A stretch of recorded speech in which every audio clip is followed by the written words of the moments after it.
Halo, selamat pagi mbak-mbaknya semuanya. Gimana kabarnya hari ini? Balik lagi sama saya, Yuni.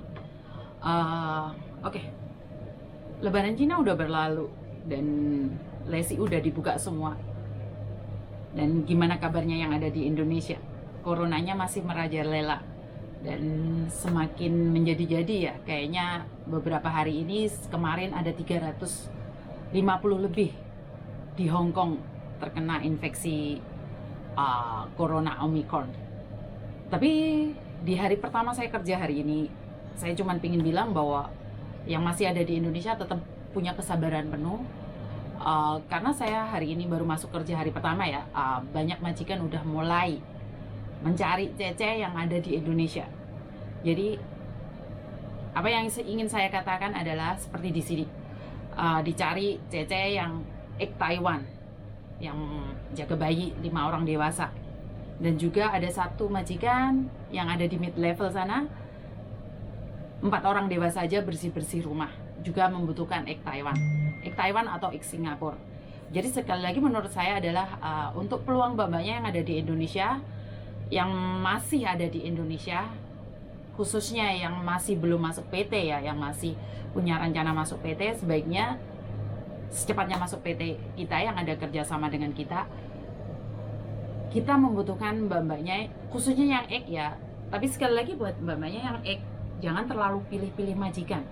Kalau mbak terlalu pilih-pilih majikan seperti cuman jaga satu anak aja, nggak mau ini, nggak mau itu, harus ini, harus itu, kayaknya kalian harus nunggunya lebih lama lagi ya. Karena sekali lagi majikan yang ada di Hong Kong ini banyak, cuman mereka juga milih-milih dong. Kalau mbaknya umur 40 lebih, walaupun mbaknya udah majikan juga mikir gitu loh. Jadi bukan cuma mbak-mbaknya aja yang milih, atau mbak-mbaknya aja yang punya hak untuk menentukan. Jadi majikan juga menentukan. Menurut pendapat saya adalah, kalau kalian posisi ada di Indonesia, sekali lagi, kalau kalian posisi ada di Indonesia, jangan terlalu memilih. Dan kalian juga tidak tahu majikan baik atau tidak baik. Jaga anak satu, kalau majikannya ribet juga ribet. Tapi di rumah ada 5 orang, anak 3, tapi majikannya baik juga baik gitu. Jadi menurut pendapat saya adalah, kadang-kadang saat kita milih itu untuk malah bongkeng gitu loh. Saat kita memilah-milah, sebenarnya kita mendapatkan yang bukan yang terbaik, tapi malah yang kurang bagus. Jadi menurutku adalah mencari majikan, kalaupun dia tidak bagus, merubah dia menjadi bagus. Karena juga bukan jaminan juga mbaknya juga bagus. Mungkin mbaknya juga cerewet, mbaknya juga ribet, mbaknya juga susah diajak ngomong. Kadang-kadang mbaknya udah dikasih informasi tentang sesuatu, mbaknya tuh ngengkel gitu loh. Malah kadang-kadang ngajarin kita. Kalau aku pribadi sih, jujur nggak ada masalah kalian ngajarin aku balik, karena kita sama-sama belajar, kita sama-sama menjadi lebih baik. Tapi kadang-kadang majikan kan nggak suka. Kamu diajarin seperti ini, kamu bilang, aku udah tahu, otomatis majikan tidak suka gitu loh. Jadi sekali lagi buat mbak-mbaknya yang ada di Indonesia khususnya, masih banyak majikan yang mau tanda tangan kalian. Yang penting kalian tuh fleksibel. Yang penting kalian tuh gimana ya? Bukan menurut saya.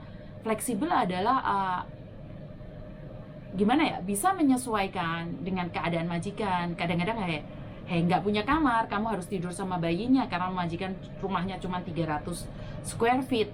Otomatis kan nggak ada kamar buat kalian. Dan kalaupun iya, di rumah itu ada 6 orang, kalian punya kamar tapi rumahnya besar, atau tinggalnya di pegunungan, di Satin, di Yunlong, di Tin Siwai atau di Songsoi. Jadi di situ karena mereka tidak bisa cari mbak-mbak yang ada di lokal, makanya majikan memilih yang ada di Indonesia.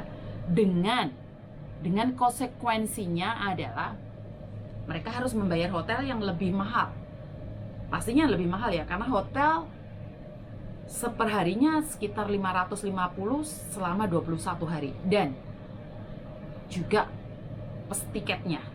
Jadi sekali lagi majikan akan berpikir bahwa kita memilih Indonesia mengharapkan kalian bisa bertahan. Walaupun gaji kalian standar, tapi sebenarnya kalau dibanding dengan Hong Kong itu kurang lebih sama. Kalaupun majikan ambil orang lokal, pembantu lokal, gaji 6.000. Tapi kan mereka nggak usah bayar hotel. Tapi buat mbak-mbaknya yang ada di Indonesia, Jangan milih-milih majikan.